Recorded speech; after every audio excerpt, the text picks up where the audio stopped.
زندگی میں کبھی ایسا لمحہ آیا ہے جب تمہارے دل کی بات زبان سے نکل نہ سکی ہو، جب تمہیں سب کے سامنے الزام دیا گیا ہو لیکن تم بس خاموش رہ گئے ہو، جب تمہارے دل میں درد کی آگ لگی ہو مگر تم نے صبر کا پانی پی لیا ہو؟ بس وہی لمحہ اللہ کا امتحان ہوتا ہے۔ وہ دیکھتا ہے کون اپنی زبان کو روک لیتا ہے اور کون اپنے رب پر یقین رکھتا ہے۔ تم نے سنا ہوگا حضرت مرم پر جب الزام لگا، لوگوں نے انگلیاں اٹھائیں، باتیں بنائیں اور ان کے پاس کوئی دلیل نہ تھی۔ تب اللہ نے فرمایا، اے مرم خاموش رہو۔ اور پھر وہی شیر خوار بچہ حضرت عیسی ماں کی پاکیزگی کی گواہی دے گیا۔ یہ ہے اللہ کا نظام۔ جب بندہ خاموش ہو جاتا ہے، اللہ خود بولتا ہے۔ جب تم صبر کرتے ہو، اللہ تمہاری عزت ایسے لوٹتا ہے کہ وہ عزت تمہاری پہچان بن جاتی ہے۔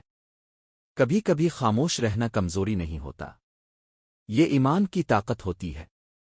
تم دیکھو نبی کریم پر بھی طائف کے لوگوں نے پتھر برسائے، زخمی کیا، مذاق اڑایا، لیکن نبی نے بد دعا نہیں دی بلکہ فرمایا، اے اللہ میری قوم کو ہدایت دے، یہ نہیں جانتے یہ کیا کر رہے ہیں۔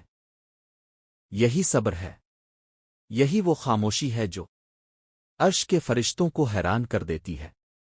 اور آج اگر تمہارے ساتھ بھی ظلم ہو رہا ہے، کوئی تمہیں غلط سمجھ رہا ہے، تو جلدی مت کرو، جواب دینے کی ضرورت نہیں، اللہ تمہارا جواب خود دے گا، اپنے وقت پر، اپنے انداز میں۔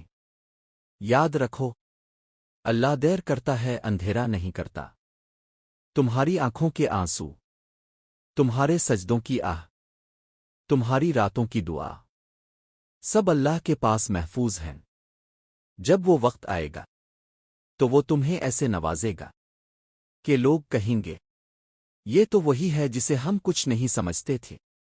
تو بس اپنے رب پر یقین رکھو، خاموش رہو، نیت صاف رکھو اور دعا کرتے رہو۔